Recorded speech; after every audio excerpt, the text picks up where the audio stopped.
नमस्कार मित्रांनो, महाराष्ट्राच्या राजकारणात आज एक मोठा आणि धक्कादायक ट्विस्ट पाहायला मिळतोय. राजकारणात दृष्ट तर अकोल्यात अकाट. अकोट नगरपालिकेच्या निवडणुकीत भाजपने थेट AIMIM सोबत युती केल्यामुळे राजकीय वर्तुळात खळबळ उडाली आहे. अकोला जिल्ह्यातील अकोट नगरपालिकेच्या निवडणुका तोंडावर असताना भाजपने थेट MIM सोबत हातमिळवणी केली आहे. विशेष म्हणजे या युतीमध्ये उद्धव ठाकरे यांच्या शिवसेनेला सामील करून घेतलेले नाही. ही युती अकोट विकास मंच या नावाखाली करण्यात आली आहे. या नव्या आघाडीत भाजप, MIM, दोन्ही सेना, दोन्ही राष्ट्रवादी, बच्चू कडूंची प्रहार जनशक्ती पार्टी या पक्षांचा समावेश असल्याची माहिती समोर येत आहे. ही युती पाहता राजकारणातले पारंपरिक समीकरण पूर्णपणे बदलताना दिसत आहे. भाजप आणि AIMIM यांची युती ही नेहमीच चर्चेचा विषय राहिली आहे.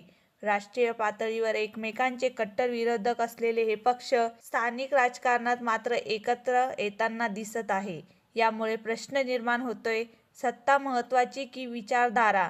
ही युती केवळ स्थानिक गणितांसाठी आहे का? याचा परिणाम महाराष्ट्राच्या राजकारणावर होणार का? या युतीत उद्धव ठाकरे यांच्या शिवसेनेला दूर केल्यामुळे राजकीय चर्चांना आणखी उधाण आलं आहे. महाविकास आघाडीतील घटक पक्ष असलेल्या ठाकरे गटाला बाजूला सारणं हा एक स्पष्ट राजकीय संदेश मानला जात आहे. एकंदरीत पाहता अकोट नगरपालिकेतील ही युती महाराष्ट्राच्या राजकारणात नव्या समीकरणाची नांदी ठरू शकते. तुमचं मत काय आहे? भाजप AIMIM युती योग्य आहे का, की ही केवळ सत्तेसाठीच राजकीय खेळी आहे? कमेंटमध्ये नक्की सांगा आणि अशाच ताज्या मराठी बातम्यांसाठी चॅनलला सबस्क्राईब करा, व्हिडिओला लाईक करा आणि भेटूया अशा एका नवीन व्हिडिओमध्ये. तोपर्यंत धन्यवाद.